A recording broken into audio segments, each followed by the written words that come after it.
All right, take a breath, ladies and gentlemen. We are all nothing compared to our next guest. We are lazy slobs who've never accomplished anything. How's that? Fair enough? That sounds about right. All right, Vanessa O'Brien has climbed to the highest points on each of the world's 7 continents. Let's take a shot of her up on Mount Everest.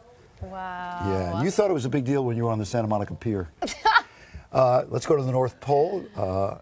Just recently, right? Yes, absolutely. April. And North Pole, let's go a few thousand miles away, the South Pole. And she has climbed them all. And in record time.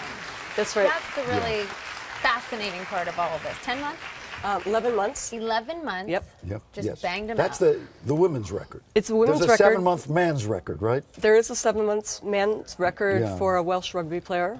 Yeah, well, he's a Welsh rugby player. Yeah, well, yeah, exactly. Why?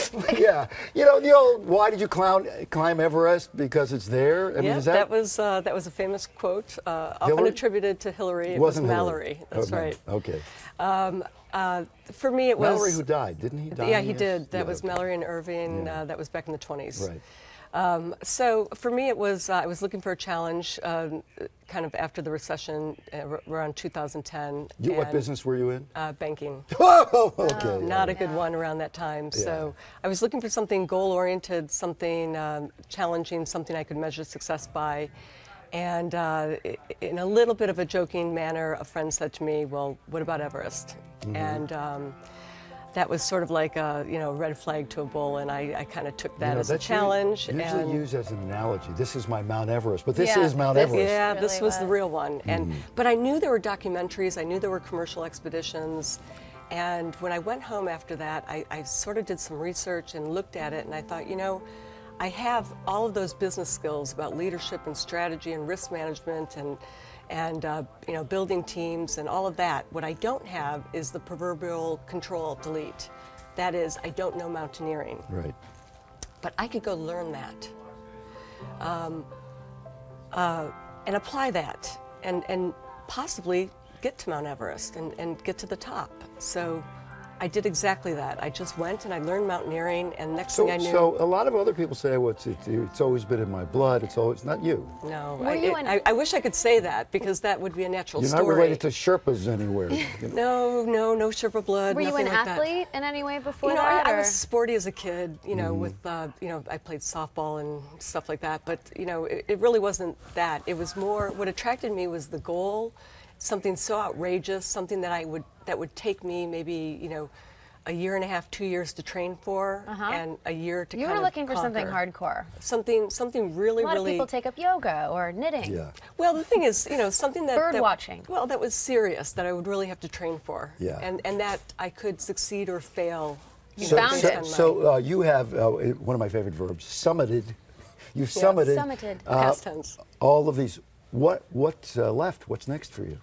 Well, I've had a lot of feedback from a lot of different people, and they've been really keen to learn more than just some of the interviews. So what I've done just yesterday was I put together a video compilation, which takes in 7 minutes. It takes them through all 7 summits and the North and South Pole. That's up on YouTube. Okay. So they can go see that. That's wonderful. Are you a danger junkie? No, actually not. Risk junkie? No, I'd say Seems like not. you're really. Yeah. But I am goal-oriented. Goal-oriented, yeah. And I do like to motivate and inspire people to go outside their comfort zone, but to take calculated risks. That is, do the hard work, be disciplined about it. Don't be foolish, but if you do the hard work, you get to the there. North Pole and you set the record, and then you're looking at all these Norwegian news reports about Boston. Yep. When did you understand what happened? Because it was at pretty much the same time. So yeah, I mean, it was for me. It was the day after we had hit the North Pole. I came back. There's a little island, Spitsbergen. You remember that name? I could see the pictures. I could only see Boston Marathon. They were horrendous pictures. Something had gone wrong. I didn't know what. I picked up the phone, found out what had happened. I had carried the Red Cross flag, so I immediately dedicated that to the victims of the bombing. It was the right thing to do. And we should mention Boston is your home now. It is. I do live in Boston. I have for 2 years, and so it was. That was great to do that. When's the book? Well, the book, I've just been writing a couple of things. People have been keen to learn more, and I've definitely have some great stories to tell. I'm so. sure. I want you to be careful, Kim. There are 2 steps when you leave. All right. Thank Do you not so trip much. over those steps. I'm Okay. sure she's so got it much. covered. Vanessa O'Brien, thank you so much, Congratulations to you. Vanessa. Thank you.